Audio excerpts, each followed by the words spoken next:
Sure. Yeah, Dre, just welcome to Seattle again.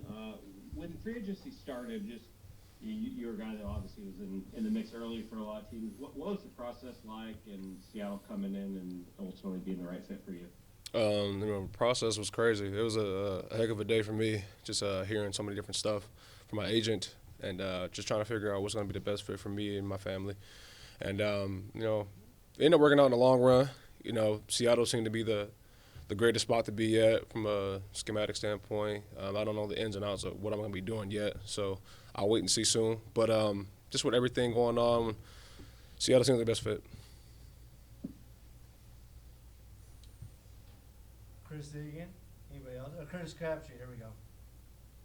Yeah, Dre, welcome to Seattle. What Thank were you. you looking for in free agency? Um, I feel like that's a loaded question for real, for real. In terms of pay, system, teammates, environment, city, all those kind of just like play into it. Besides just the money thing, I know financials always play a big role and that kind of steer you into the direction you want to go. But everything kind of plays into it. And how much did you reach out to Shelby, Drew, Noah, some of the guys that you knew that played here last year to get a sense for what Seattle might offer you? Not much right now. I talked to Shelby a little bit about it mainly. Noah and Drew just congratulate me. Bob. Yeah, did it come together pretty quickly? I know you kind of came to your agreement on that first Monday and everything. With Seattle, did that all kind of come together really fast? Or No, it was a long day. Seattle kind of came in almost out of nowhere. We had like a good set of teams we were talking to, just trying to finalize what was going on, what was the terms going to be, And Seattle came in hot. They showed a lot of interest, and they kind of just motivated me to come here more and more. and how similar will your role be, in terms of playing from what you did in Denver? I don't know that yet. I kind of just mentioned previously. I don't know my role. I don't know the ins and outs yet. Once we'll get, you know, through the protocols in the NFLPA, we'll talk about, the schemes and everything. Greg. Hello, sir. Welcome. When you were in Denver in the 3-4, where did you find yourself most comfortable and most effective in what role? I played a lot of different positions in Denver. I mean, early in my year, I played zero.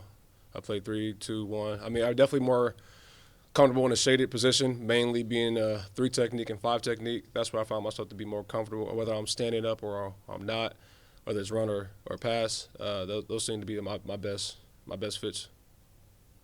And what is your impression of Pete Carroll's defense and whole environment in Seattle from afar? From afar, it seems like he hones in on defense a lot. I can't really say too much about that yet.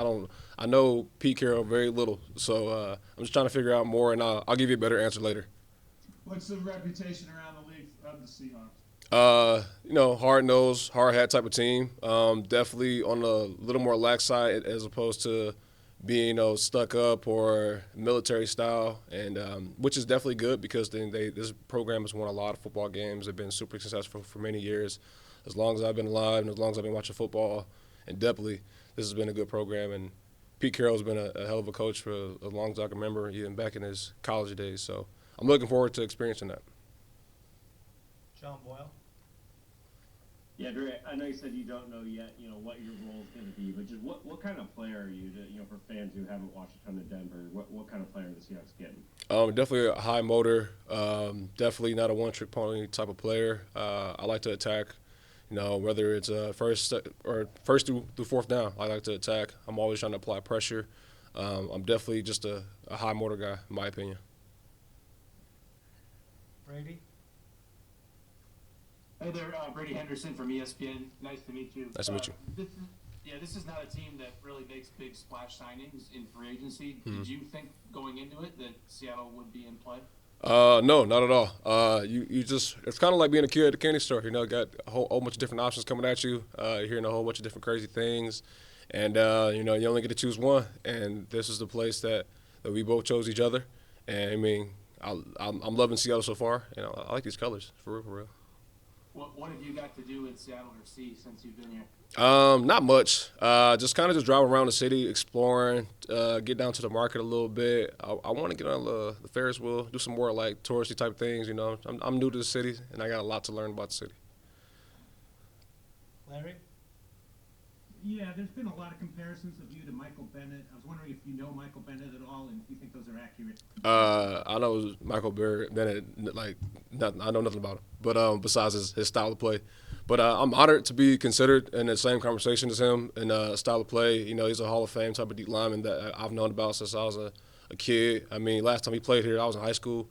So, you know, it's cool to – it kind of came full circle a little bit watching him on TV, and now I'm being kind of compared to him in a way. You know, I mean, I'm not touching the surface of Michael Bennett. You know, he's a Hall of Famer, and I'm not there yet. So, you know, I just got to keep doing my due diligence to be a better player. Corbin? Hey, Dre'Mont, welcome to Seattle. I know you get to play several seasons for Vic Fangio in the 3-4 style defense, and Seattle's playing a similar system now dating back to last year. As a defensive lineman, what do you think is most important to be successful in that system? Maybe fundamentals or just playing style to be successful? Just from what I learned, being gap sound and being patient has always been the biggest thing, and that's how we've been successful when I was in Denver. Just kind of like relying on each other. I know that sounds kind of cliche, but like there's kind of like the realm of being in a 3-4 defense. You got to really rely on the guys behind you and the guys on the side of you to really make to do their job, to make your job easier. Bob? Yeah, Dre'Mont, your Ohio State bio said you didn't start playing football till you were a junior in high school, and you largely played basketball till then. That's just what made you, I guess, decide to go play football. And then was that a hard decision at all to kind of move away from basketball? No, I've always loved football first.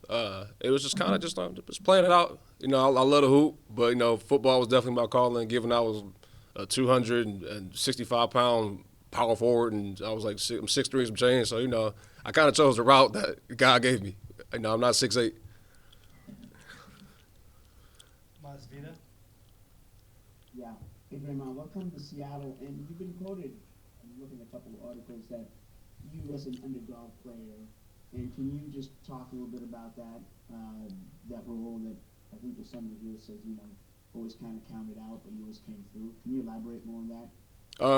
Just from a standpoint, like I always get like overshadowed, overlooked, whether it's in something. You know what I'm saying? Like I feel like I do a lot more than what can be seen by the eyes of the inexperienced, you know, scout. And I do a lot of different dynamic things that help make plays for others. You know, I'm definitely an active player. I'm always doing something, whether in the run or pass game. So, you know, I think that goes unnoticed sometimes, and I'm looking forward to putting people on notice. Thanks. Brady? What do you like to do outside of football? What are some of your hobbies? Big gamer. I've been getting to a lot of chess lately, so just to expand my brain.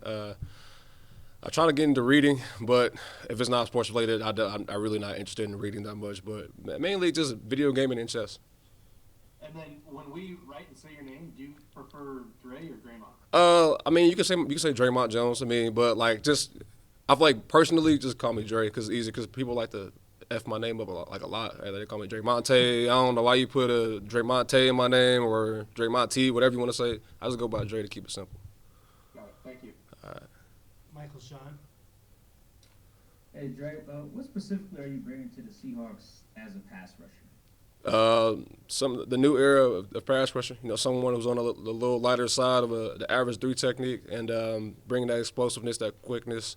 Someone who's great with their hands, someone who's very instinctual, and someone who's a go-getter when it comes to the run and pass game. Appreciate it. Yeah. Thank you. John Boyle? Yeah, Dre, John Schneider said after the signing that you're actually a guy they wanted in the trade last year, the Russell Wilson trade, but Denver said no. Was that something at the time you were aware of at all? Or yeah, I was aware. I mean, like, shit. Maybe flattered that they wanted you even back then? Yeah, I am flattered, but I mean, shit, they should have just traded me from the jump. It was cool to, I guess it kind of came full circle for Seattle a little bit. I was included into the trade, and Denver said no, and then Denver kind of, I don't want to say that word, but Denver didn't pay me my proper respect, so I'm here because they respect me from the jump. All right, anything else, guys? Thank you.